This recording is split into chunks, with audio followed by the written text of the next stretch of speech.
ఎన్నికల వాతావరణం నెలకొంది. అటు దేశవ్యాప్తంగా కూడా పార్లమెంటు ఎన్నికలతో పాటు రాష్ట్రంలో అసెంబ్లీ ఎన్నికలు కూడా జరుగుతున్నాయి. ఈ 2 ఎన్నికలతోటి రాష్ట్రంలో నువ్వా నేనంటూ కూడా అభ్యర్థులు తెలపడుతున్నారు.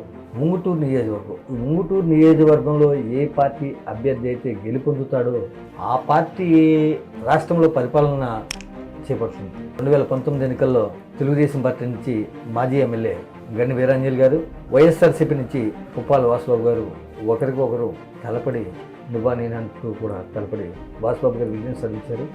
మరలా ఈరోజు వాసుబాబు గారు పోటీలో ఉన్నారు. అయితే జనసేన, తెలుగుదేశం, భారతీయ జనతా పార్టీ పొత్తులో భాగంగా ఈ ఉంగుటూరు నియోజకవర్గ సీట్ని జనసేన పార్టీ అభ్యర్థి కేటాయించడం జరిగింది. వాసుబాబు గారిపై జనసేన అభ్యర్థి ధర్మరాజు గారు పోటీ చేస్తున్నారు. ఈ పోటీలో ఎవరు గెలుపొందుతారు ఏంటి మనతో మాట్లాడడానికి ఉంగుటూరు నియోజకవర్గ జనసేన పార్టీ వీర మహిళా అధ్యక్షురాలు నిమ్మల మౌనిక గారు ఉన్నారు.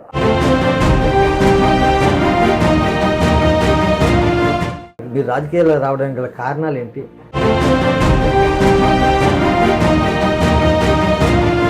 పవన్ కళ్యాణ్ గారి వెంట నడవాలి, సమాజానికి మనదైన శైలిలో ఏదైనా చేయాలనేటువంటి ఉద్దేశంతో నేడు టికెట్లు రాక పొత్తులో భాగంగా అంటే 3 పార్టీలు కలయిక అయినప్పుడు కొన్ని సీట్లు త్యాగాలు చేయవలసి వచ్చింది. దీని సందర్భంగా చాలామంది సీట్లు రాక బాధపడుతున్నారు. దీనివల్ల జనసేన పార్టీకి ఏమైనా నష్టం ఉందంటారా లేదంటారా? ప్రస్తుత ఎమ్మెల్యే వాసుబాబు గారు మీ ఇంటికి ఎదురుగానే ఆయన పార్టీ కార్యాలయం, ప్లస్ మీ అమ్మగారికి చుట్టం కూడా ఆయన. అటువంటి ఆయన వైఎస్ఆర్సీపీలో ఉండగా, అంటే చిన్నప్పటి నుంచి మీరు ఇక్కడే పుట్టి పెరిగారు, ఆయన కాలం ముందే ఆయన అంత బంధుత్వం ఉండగా మీరు జనసేన పార్టీలో ఏ విధంగా కొనసాగుతున్నారు? పవన్ కళ్యాణ్ గారు అనేటువంటి వ్యక్తికి, ఆయన ఆశయాలకి కట్టుబడి ఉన్నాం. కానీ ఉంగుటూరు నియోజకవర్గం నుంచి ఎవరు గెలుపొందుతారని మీరు భావిస్తున్నారు?